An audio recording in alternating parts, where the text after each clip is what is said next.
Baik, bismillahirrahmanirrahim. Assalamualaikum warahmatullahi wabarakatuh.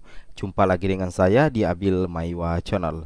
Jadi teman-teman, channel ini adalah merupakan channel pendidikan tempat kita berbagi tentang aplikasi pendidikan, Microsoft Office, serta tips dan triks komputer.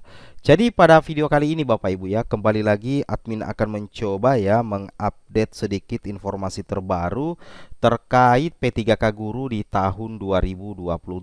Yang mana di sini info mendesak yang akan kami bahas adalah baru saja info mendesak ya terkait peluang terakhir ya. Jadi kita berbicara di sini peluang terakhir di tahun ini, bukan di tahun 2023. Kalau di tahun 2023 lain lagi ceritanya Bapak Ibu ya, tapi di sini kita berbicara fakta ya terkait peluang terakhir di tahun ini, tahun 2022, khusus bagi pelamar ya atau guru lulus PG tanpa formasi Bapak Ibu ya, untuk lolos ASN di tahun ini. Ternyata untuk guru lolos PG yang tidak mendapatkan notifikasi penempatan di SSC ASN itu ternyata masih memiliki peluang untuk menjadi ASN, dan itu menjadi peluang terakhir di tahun ini. Kalau di tahun 2022, 2023 beda lagi ceritanya. Nah, tapi sebelum kita lanjut membahas konten ini, bagi rekan-rekan guru yang baru menemukan channel ini, silakan tekan tombol subscribe-nya dan aktifkan lonceng notifikasi agar setiap hari Bapak Ibu bisa mendapatkan informasi terbaru dari kami. Baik Bapak Ibu, kita langsung saja mulai dengan pembahasan di layar monitor yang kami sajikan untuk rekan-rekan sekalian. Jadi di sini penyebab ya sehingga mendapatkan notifikasi, mohon maaf, formasi pada instansi sudah tidak tersedia. Anda tidak dapat melanjutkan pendaftaran ini. Untuk keterangan lebih lanjut silahkan kunjungi helpdesk atau call center 1500997.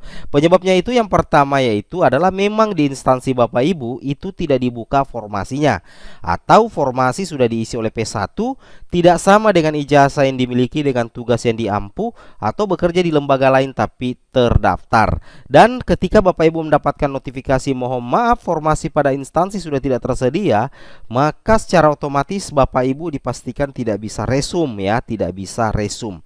Tapi ini berbeda dengan pelamar prioritas 1 yang tidak mendapatkan formasi tetapi notifikasinya itu ada keterangan turun status Bapak Ibu ya, ada keterangan turun status. Ketika ada keterangan turun status berarti perkiraan itu ada dua kejadian di situ nantinya. Ada dua kejadian. Kejadian pertama, ketika Bapak Ibu turun status tetap notifikasinya tidak mendapatkan formasi, berarti otomatis Bapak Ibu secara otomatis meskipun sudah turun prioritas tetap tidak bisa lanjut, berarti Bapak Ibu masuk di waiting list. Tetapi apabila Bapak Ibu di kategori yang lain, ketika menekan tombol turun prioritas ternyata masih ada formasi yang bisa dilamar dengan mapel lain ya, atau istilahnya mapel jabatan fungsional lain Bapak Ibu ya, dan Bapak Ibu sukses melakukan resume. Nah, hal itu menjadi peluang terakhir bagi P1 turun prioritas, dapat formasi di jabatan lain, kemudian sukses resume, berarti Bapak Ibu bisa ikut di seleksi observasi. Nah, jadi ini menjadi peluang terakhir ya bagi 55.000 guru lulus PG yang sebagian tersaring untuk ikut observasi. Tidak semuanya ikut observasi Bapak Ibu ya, tapi ada sebagian yang bisa ikut observasi. Nah, di sini Bapak Ibu bisa melihat ya bahwa ada 3 jenis mekanisme seleksi guru ASN P3K di tahun 2022. Yang pertama, penyelesaian 193.000 lulus PG. Nah, ini yang tercatat ini perkiraan itu adalah perkiraannya itu adalah 127.186. Nah, kemudian ada seleksi kesesuaian untuk 724.000 guru honorer negeri. Ini sudah masuk untuk P1 yang turun prioritas. Nah, Bapak Ibu bisa melihat di sini ya bahwa pelamar P1 yang belum mendapatkan penempatan itu dapat turun prioritas menjadi P2, P3, pelamar umum dengan menggunakan jabatan fungsional lain yang dimiliki. Nah, ini yang admin bilang tadi, ketika ada yang turun prioritas kemudian tidak ada jabatan fungsional lain yang muncul, berarti memang Bapak Ibu sudah tidak ada lagi formasi P2 P3 di instansi Bapak Ibu. Sehingga sekalipun Bapak Ibu turun prioritas itu tetap tidak bisa melakukan resume. Beda halnya kalau bisa melakukan resume setelah turun prioritas, berarti Bapak Ibu akan mengikuti yang namanya seleksi kompetensi. Nah, di sini nantinya Bapak Ibu akan mengikuti seleksi kompetensi ketika Bapak Ibu sudah turun prioritas seperti itu ya.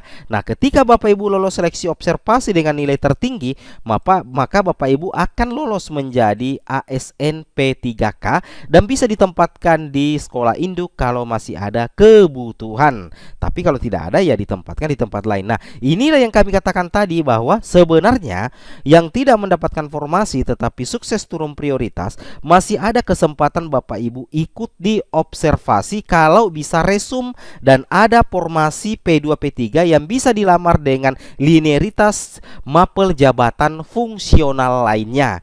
Nah, itu yang harus Bapak Ibu cermati dan Bapak Ibu pahami. Nah, terkait dengan hal itu Bapak Ibu perlu pahami bahwasanya untuk penilaian kesesuaian itu dimulai tanggal 27 November.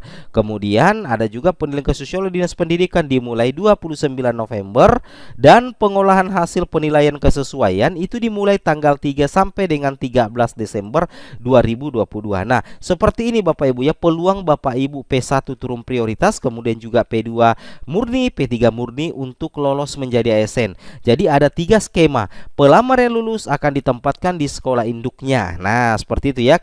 Misalkan ini ya ada 4 sekolah ya, ada 4 sekolah, kemudian ada 4 kebutuhan, tapi formasi yang tersedia hanya 2 dibuka di sekolah A, di sekolah B. Tetapi pada saat seleksi observasi ternyata pelamar di sekolah C dan pelamar di sekolah D mendapatkan nilai yang lebih tinggi daripada pelamar di sekolah A dengan pelamar di sekolah B, maka berlaku perpindahan formasi Bapak Ibu ya. Maka kursi formasi yang ada di sekolah A dipindahkan ke sekolah C, begitu juga di sekolah B dipindahkan ke sekolah D. Kenapa demikian Bapak Ibu? Karena memang masih ada formasi atau masih ada kebutuhan kekurangan guru di sekolah C dengan di sekolah D, sehingga berlaku perpindahan formasi ketika pelamar C dan D memiliki nilai yang lebih tinggi. Berbeda kalau misalkan nilai lebih tingginya itu ada di sekolah A dengan sekolah B, tidak ada masalah, berarti guru di sana memang akan mengunci formasi yang ada di sekolah induk masing-masing. Seperti itu ya. Itu yang harus Bapak Ibu pahami. Kemudian di sini juga ada pelamar yang lulus akan ditempatkan di sekolah induknya. Jika tidak ada kebutuhan, maka akan ditempatkan pada sekolah yang membutuhkan. Nah, jadi intinya seperti itu ya. Jadi P1 yang turun prioritas itu punya peluang terbaik untuk lolos menjadi ASN P3K di tahun 2022 melalui seleksi observasi, yang mana seleksi observasi itu nantinya akan dimulai di tanggal berapa Bapak Ibu ya? Kita lihat ya di sini di tanggal 27 November Bapak Ibu ya. Nah, di sini kita lihat ya, admin tidak sebar hoax. Di sini jelas ya di websitenya Kemendikbud, dan tentunya seluruh guru pasti sudah kunjungi ini dan sudah mengetahui bahwasanya untuk penilaian kesesuaian untuk pengawas, kemudian kepala sekolah dan guru senior itu dimulai tanggal 27 sampai dengan 28 November. Setelah itu berlanjut lagi di tanggal 29 Bapak Ibu ya, berlanjut di tanggal 29 November sampai dengan tanggal 3 Desember 2022 untuk penilaian kesesuaian oleh Dinas Pendidikan dan BKPSDM untuk P2 dan P3. Dan untuk pengumumannya siap-siap di tanggal 3 sampai 13 Desember 2022. Wow, mantap ya.